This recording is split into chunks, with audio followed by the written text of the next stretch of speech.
इस वक्त मैं बता दूं, स्वाति सिंह की आप तस्वीरें देख रहे हैं लखनऊ के सरोजनी नगर से। आपको बता दें, स्वाति सिंह बीजेपी के टिकट पर चुनाव लड़ रही हैं और इनके खिलाफ आपको बता दें समाजवादी पार्टी से अनुराग यादव है। तो सरोजनी नगर की ये सीट और इस पर स्वाति सिंह वर्सेस अनुराग यादव का मुकाबला है। दयाशंकर एपिसोड के बाद आपको बता दें, स्वाति सिंह जो है ये चर्चा में आई थी। मायावती के खिलाफ जो लड़ाई उन्होंने लगी थी, उसके बाद ये टिकट उनको मिला और फिर उसके बाद आप देखिए कि वो अब बाकायदा रेस में आ गई है। राजकिशोर साहब, ये जो स्वाति सिंह का पूरा एपिसोड मायावती के खिलाफ जो वो लड़ी हैं, उसका फायदा चुनाव में कितना मिलेगा? जीत पाएंगी सरोजनी नगर से? देखिए, सरोजनी नगर सीट कभी भी बीजेपी के पास नहीं रही है। इस बार भी चुनाव बहुत तगड़ा है, क्योंकि वहां पर जातीय समीकरण ऐसे हैं कि वहां पर इतना आसान नहीं है। लेकिन पहली बार बीजेपी लड़ती हुई दिखाई पड़ी है और स्वाति सिंह को सिर्फ उस सीट के लिए नहीं लड़ाया गया, पूरे प्रदेश में एक संदेश देना था, मैसेज देना था, जो बीजेपी करने में कुछ सफल रही। लड़ती भी नजर आ रही है, पर विजय जी, पति को पार्टी से निकाल दिया और पत्नी को टिकट दे दिया, ये क्या बात हुई? ये राजनीति है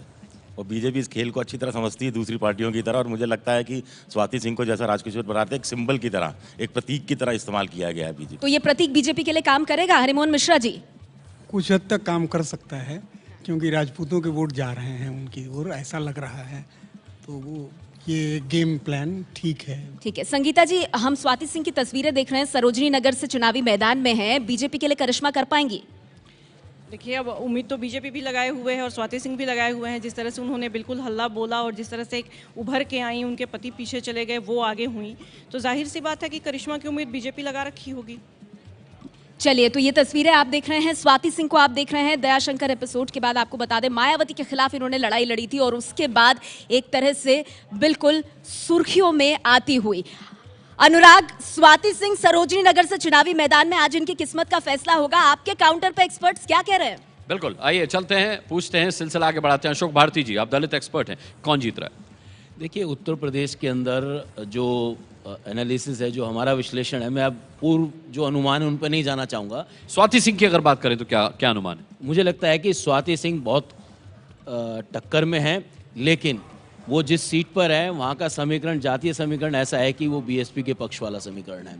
इसलिए मुझे लगता है कि उत्तर प्रदेश में बीएसपी को बहुत ज़्यादा अंडर एस्टिमेट करना हमारे प्रिडिक्शंस को गलत होगा। ठीक है, एक तरीके से मायावती से टक्कर ली है स्वाति सिंह ने, क्या नतीजा होगा?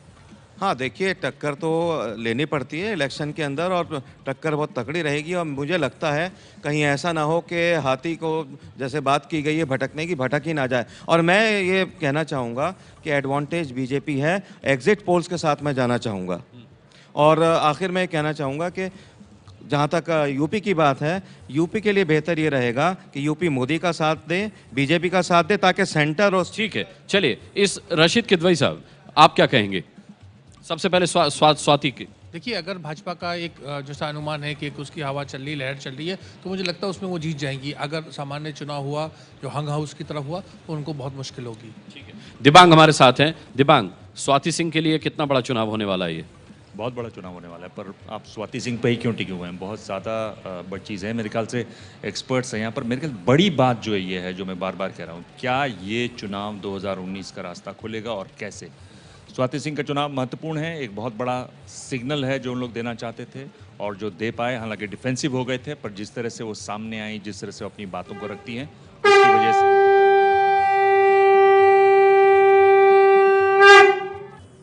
स्वाति सिंह ने कर दिया है। अशोक वानखेड़े जी, उनको क्या फायदा होगा? शंख भी एक सिंबल है, स्वाति सिंह भी एक सिंबल थी, सिंबलाइज किया है बीजेपी ने और बीजेपी इस बहुत अच्छी तरह से जानती है। सवाल है स्वाति सिंह हारे या जीते, उसका कद जो बढ़ा है इस चुनाव में, वो कद उसको आने वाले समय में बहुत कुछ दे जाएगा। ठीक है, जिस तरीके से स्वाति सिंह को पेश किया गया दयाशंकर सिंह की जगह, आपको लगता है कि उसका वोट ऑफ सिंपैथी उनको मिल पाएगा? देखिए, स्वाति सिंह का एक जब इंटरवेंशन हुआ है पॉलिटिक्स में, ये सबसे बड़ा डैमेज इसने मायावती को किया है। और इसलिए डैमेज किया है कि स्वाति सिंह कोई एक इंडिविजुअल हो सकती हैं, लेकिन जिस तरीके से उन्होंने एग्रेसिव पॉलिटिक्स अपनाई, उससे जो अपर कास्ट था, जो कि बीएसपी के साथ रहा करता था, वो बीएसपी का सेगमेंट जो है बीएसपी से छिटक गया। और आज की तारीख में जो हमारा सीएसडीएस का डेटा बता रहा है कि एक बहुत बड़ा सेगमेंट अपर कास्ट का बीजेपी की तरफ शिफ्ट हो गया है। तो it may not be only Swati Singh, लेकिन स्वाति सिंह एक सिंबल के रूप में आई हैं, जिन्होंने कि बीएसपी के अपर कास्ट वोट्स को बीएसपी से काट। ठीक है, अनिल चमड़िया जी, आप क्या कहेंगे स्वाति सिंह के बारे में? देखिए, कोई नई बात नहीं है। 2014 में अगर किसी भी के पक्ष में ऐसा लगता है और भगवान की छत्र छाया में सब लोग आगे बढ़ते हैं, तो मैं भी आगे बढ़ूंगी, सफलता जरूर मिलेगी। भारतीय जनता पार्टी के लिए क्या मन्नत मांगी आप? बिल्कुल सरकार बने, यही मन्नत मांगूंगी, मांग भी रही हूँ और सरकार बन भी रही है, क्योंकि कहीं ना कहीं भगवान का आशीर्वाद जरूर है और मुझे ऐसा लगता है कि भगवान से बड़ा कोई नहीं होता है और भगवान का आशीर्वाद जरूर लेना चाहिए। उनकी छत्र छाया रहेगी, उनका साथ रहेगा तो आगे भी बढ़ते रहेंगे, पार्टी भी बढ़ेगी, मैं भी बढ़ूंगी, हर कोई आगे बढ़ेगा। कितना बड़ा दिन है ये स्वाति सिंह के जीवन में? डेफिनेटली बहुत बड़ा दिन है। कहीं ना कहीं एक टर्निंग पॉइंट है जो आज शायद कुछ घंटों बाद पता चल जाएगा कि किधर को मुड़ रही हूँ मैं।